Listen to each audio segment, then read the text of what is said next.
ஸ்தோத்திரம் ஏசையா.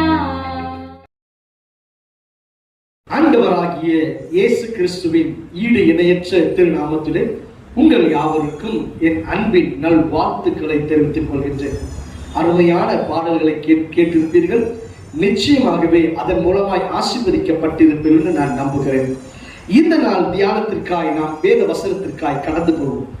மீகா தீர்க்கதரிசியின் புஸ்தகம் 2வது அதிகாரம் 13ஆம் வசனம்.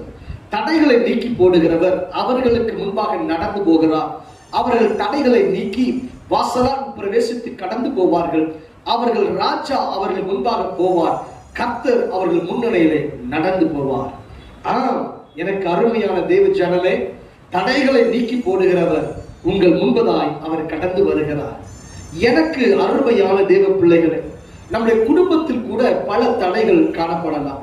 நாம் வாழுகிற உலகத்தில் பல தடைகளை தாண்டி நாம் கடந்து போகிற சூழ்நிலைகளாய் இருக்கும்.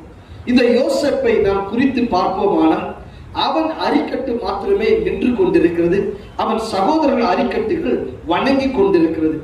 அவன் அவைகளை தன் சகோதரர்கள் சொல்லும் பொழுது அவன் கண்ட சொப்பனத்தின் நிமித்தமாக அவன் மீது பொறாமை கொண்டார்கள், பகைத்தார்கள், ஒரு தடையாய் காணப்பட்டார்கள். ஆனாலும் அவனை விற்று போட்டார்கள். தேவன் செய்தது என்ன தெரியுமா? எவர்கள் தடையாய் செயல்பட நினைத்தார்களோ அவர்கள் கரத்தை கொண்டே தேவன் அற்புதங்களை செய்தருளினார். எனக்கு அருமையான தேவ பிள்ளைகளே, ஒருவேளை இன்றைக்கு இந்த நிகழ்ச்சியை பார்த்து கொண்டு நீங்கள் ஆண்டவரே, எங்கள் வேலையின் சூழ்நிலையில என்னுடைய ப்ரமோஷனுக்கு தடையா இருக்கிறது, என்னுடைய பதவி உயர்வுக்கு தடையா இருக்கிறது, என்னுடைய சம்பள உயர்வு தடையா இருக்கிறது என்று சொல்லி நீங்கள் பல காரியங்களை தேவ சமூகத்தில் நீங்கள் சொல்லலாம். ஒருவேளை ஊழியத்தின் பாதையில் இருக்கிறவர்கள், ஐயா நாங்கள் எங்களால் சாதிக்க முடியவில்லை, நாங்கள் சபையை கட்ட வேண்டும், நாங்கள் முயற்சிக்கிறோம், நாங்கள் தடையாய் காணப்படுகிறது, ஒரு வீட்டை கட்ட வேண்டும் நினைக்கிறோம், தடையாய் காணப்படுது என்று சொல்லி நீங்கள் சொல்லலாம். ஆனால் அறிந்து கொள்ள வேண்டும், ஒரு தடை வருகிறது என்றால் அதை கடந்து வரும் பொழுது தேவன் அற்புதங்களை செய்ய வல்லவராய் இருக்கிறார். நான் நிச்சயமாகவே இந்த சத்தத்தை கேட்கிற தேவ பிள்ளையே, உங்கள் வாழ்க்கையிலே தேவன் முன்பதாய் கடந்து வந்து தடைகளை நீக்கி போட போகிறார். நான் உங்களுக்காக ஜெபிக்கட்டுமா?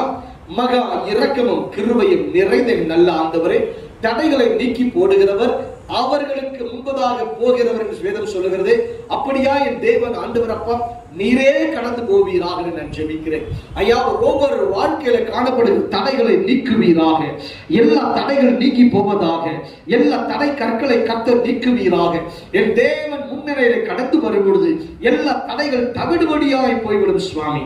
ஐயா, உடைய அக்கினி கடந்து வருவதாக நான் ஜெபிக்கிறேன்.